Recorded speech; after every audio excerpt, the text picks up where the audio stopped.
Indian railway दुनिया का चौथा सबसे बड़ा रेल नेटवर्क, 13 लाख से भी ज्यादा एम्प्लॉयज, गतिमान एक्सप्रेस, वंदे भारत और तेजस जैसे हाई स्पीड ट्रेन्स। लेकिन फिर भी हमें ये आवाज हर स्टेशन पर सुनाई देती है। कृपया ध्यान दीजिए, वाराणसी जोधपुर मरुधर एक्सप्रेस अपने निर्धारित समय 12:05 से 2 घंटे 50 मिनट की देरी से प्लेटफॉर्म नंबर 4 पर आएगी। अब यहाँ पर पिछले कुछ महीनों में भारत के अंदर आपने ट्रेन से जुड़े बहुत सारे खबर सुनी होगी, जैसे कि फॉर एग्जांपल प्रयागराज का ही ले लो। वहाँ पर जाने वाली ट्रेन थोड़ी सी भीड़ चल रही थी या फिर थोड़ी डिले चल रही थी और बहुत ही ज्यादा ओवर क्राउडेड दिख रही थी। ऐसा करके रिपोर्ट्स आपको बहुत सारे अभी रिसेंट टाइम में दिखाई दे रहे थे। लेकिन यहाँ पर सवाल ये आता है कि इंडियन रेलवे की इतनी बुरी हालत अभी के टाइम पर क्यों है और आखिर क्यों इंडियन ट्रेन यहाँ पर थोड़ी सी डिले चल रही है, यानी कि लेट चलती है इतने सारे एक्सप्रेस होने के बावजूद भी। इन सभी सवालों का जवाब आज इस वीडियो में मैं आपको देने वाला हूँ। यहाँ पर इंडियन रेलवे अपने लार्ज नेटवर्क और लाखों एम्प्लॉयज के लिए जाना जाता है। इंडियन रेलवेज में यानी कि इंडियन ट्रेन में यहाँ पर हर साल 6.905 बिलियन पैसेंजर ट्रैवल करते हैं और यहाँ पर अगर गुड्स की मात्रा की बात की जाए तो वो है 1588.06 मिलियन टन्स। लेकिन जब यहाँ पर स्पीड की बात होती है तो भारत के आंकड़े हमें 100 साल पीछे ढकेल देते हैं, क्योंकि यहाँ पर हमारे एक्सप्रेस ट्रेन की एवरेज स्पीड जहाँ पर 40 से 50 किलोमीटर पर आवर की है, वही जिन ट्रेन को हम सुपर फास्ट की कैटेगरी में रखते हैं उन ट्रेन की स्पीड भी महज 55 किलोमीटर पर आवर की मानी जाती है, यानी कि देखी जाती है, आकी जाती है। और कहीं पर आपने गलती से 70 किलोमीटर पर आवर की स्पीड से चलती हुई कोई ट्रेन देख ली ना, तो यहाँ पर यह मान लीजिए कि वो प्रीमियम स्पेशल ट्रेन में से कोई एक है। तो ओवरऑल यहाँ पर हम स्पीड के मामले में जापान, चाइना और फ्रांस और जर्मनी जैसे देश को तो अभी फिलहाल टक्कर नहीं दे रहे हैं, क्योंकि वहाँ उन देशों में ट्रेन 300 किलोमीटर प्रति घंटा की रफ्तार से भी ज्यादा की स्पीड से चला करती है। वैसे कहने के लिए भी तो हमारी कुछ ट्रेन की स्पीड 180 किलोमीटर पर आवर की है, लेकिन यहाँ पर इंडियन पटरीज में वो 100 या 120 की भी स्पीड नहीं पकड़ पाती।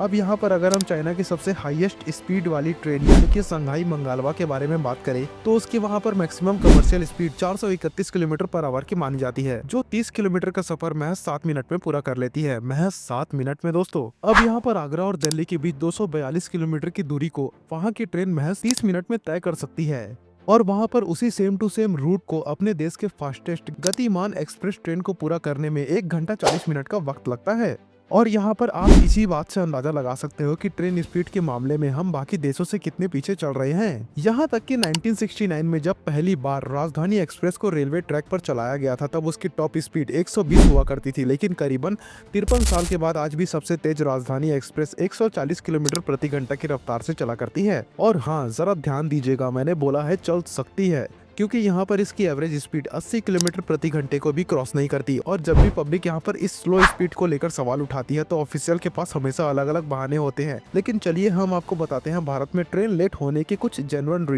Reason number 1, heavy congestion on tracks. यहाँ पर हमारे पूरे के पूरे देश में रेलवे ट्रैक का एक जाल बिछा हुआ है, लेकिन अभी ये उससे बहुत कम है जितना कि एक एक्चुअल रेलवे को नीड होती है। थोड़े थोड़े समय पर यहाँ पर नई नई ट्रेन का उद्घाटन तो कर दिया जाता है, लेकिन आखिर वो दौड़ेगी किस ट्रैक पर, इसको सोचने में ज्यादा दिमाग ही नहीं लगाया जाता। और आज के अगर करंट टाइम की बात की जाए तो भारत के अंदर करीबन 22,593 ट्रेनें चला करती है। इनमें से 13,492 यात्री ट्रेन है और 9,141 मालगाड़ियां वाली ट्रेन है।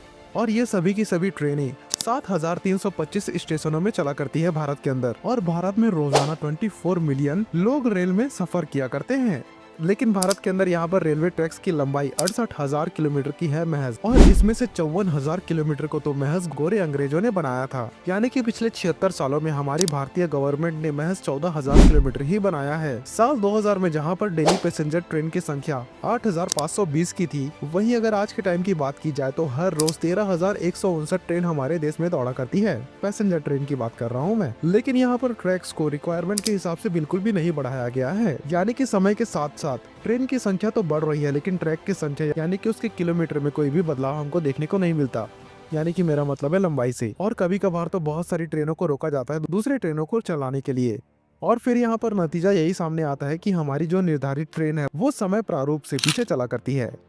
Number 2, poor infrastructure. यहाँ पर पुअर इंफ्रास्ट्रक्चर की वजह से ट्रेन की स्पीड को बहुत ज्यादा प्रभाव पड़ा करता है। इंडिया में बहुत सारे ऐसे आउटडेटेड ट्रैक्स हैं जिनको या फिर रिपेयर या फिर रिप्लेसमेंट की पूरी तरीके से जरूरत मांगी जाती है। अगर हम यहाँ पर नए रेलवे ट्रैक की एवरेज लाइफ देखें तो वो महज यहाँ पर 25 से 30 सालों की हुआ करती है इंडियन इंजीनियरिंग में। लेकिन हमारे यहाँ पर यानी कि भारत देश की बात की जाए तो यहाँ पर 50 साल से भी ज्यादा रेलवे ट्रैक मौजूद है, जिन पर यहाँ पर ट्रेन को चलाना काफी ज्यादा खतरनाक माना जाता है। इसके अलावा यहाँ पर पुअर इंफ्रास्ट्रक्चर की वजह से ट्रेन की स्पीड पर कई तरीके की टेम्पररी या फिर परमानेंट रेस्ट्रिक्शन लगाए जाते हैं, जैसे कि पुराने ब्रिज पर स्पीड को स्लो डाउन करना, खराब ट्रैक से लगातार चलने वाले मरम्मत की वजह से ट्रेन की स्पीड को कम करना, या फिर घनी आबादी वाले शहर पर चलते वक्त धीमा चलना। ऐसे ही कई सारे और रुकावट है जिसकी वजह से हमारी ट्रेन अभी भी टाइमिंग के साथ मैच नहीं कर पाती। अब यहाँ पर एक नजर हम जापान की ट्रेन पर डालें तो वहाँ की सारी ट्रेन बुलेट ट्रेन नहीं है, बल्कि वहाँ भी बहुत सारे नॉर्मल एक्सप्रेस ट्रेन भी चला करती है, जैसे कि सुपर हिट हिटाची एक्सप्रेस जिसका स्पीड 130 किलोमीटर पर आवर है। लेकिन वहाँ का इंफ्रास्ट्रक्चर ऐसा भी है कि वहाँ की ट्रेन हाई स्पीड पर भी चल सकती है। अब हमारे पास वंदे भारत एक्सप्रेस की तरह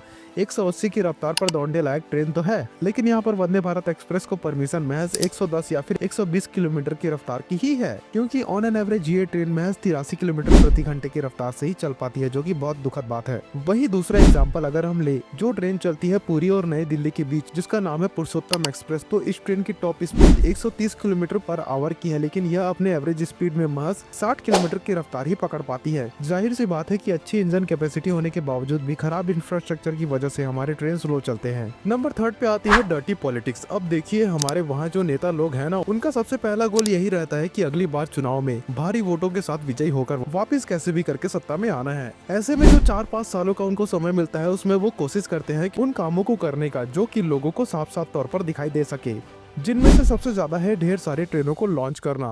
अब अगर देखा जाए तो सबसे ज्यादा जरूरत हमको नए ट्रैक्स को बिछाने की और जो बिछाए गए ट्रैक्स है उनको अपग्रेड करने की है।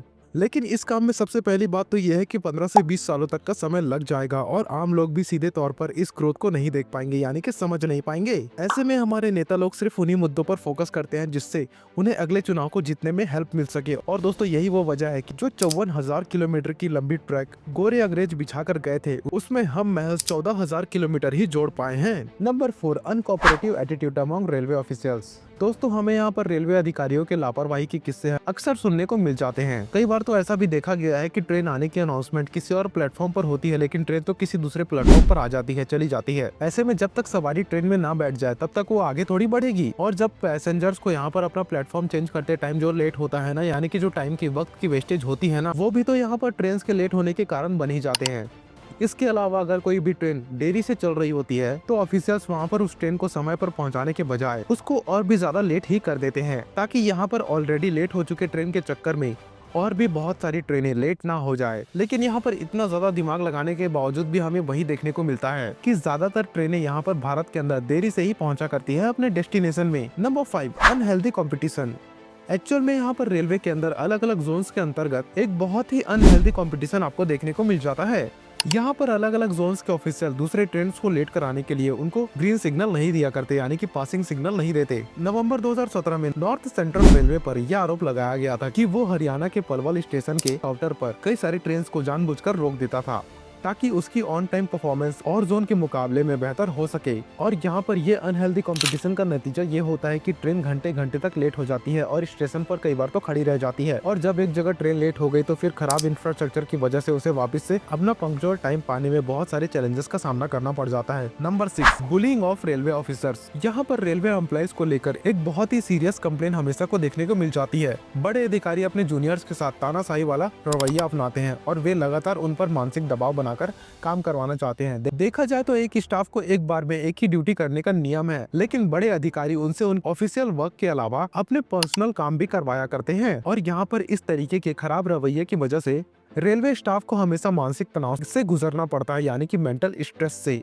और यहाँ पर बैड वर्किंग एनवायरनमेंट में कोई भी काम अच्छे से और सहूलियत से नहीं हो सकता। अगर आप ऑफिसेस वगैरह में यानी कि कॉर्पोरेट में भी काम करते होगे तो इस बात को अच्छी तरीके से समझ रहे होंगे, क्योंकि यहाँ पर जितना भी जो भी समय रेलवे अधिकारियों को रेलवे के ऊपर लगाना चाहिए, यानी कि उसके बेटरमेंट पे लगाना चाहिए, उसमें से ज्यादातर समय वो इंटरनल पॉलिटिक्स में शुमार होके गंवा देते हैं। हालांकि सरकार यहाँ पर नेशनल रेल प्लान 2030 के तहत इंडियन रेलवेज की प्रॉब्लम को यहाँ पर सॉल्व करने का नया तरीका खोज रही है, लेकिन सफलता यहाँ पर किस हद तक मिलेगी इसके बारे में जानकारी हमें आने वाले समय में ही पता चलेगी। वैसे यहाँ पर आपका ओपिनियन भी हमारे लिए बहुत मैटर करता है, तो नीचे कमेंट में अपना ओपिनियन देना ना भूले और इस वीडियो को लाइक करके हमारे चैनल को ऐसे ही वीडियोस के लिए सब्सक्राइब करके उस बेल आइकन को दबाना ना भूले। Till then good bye.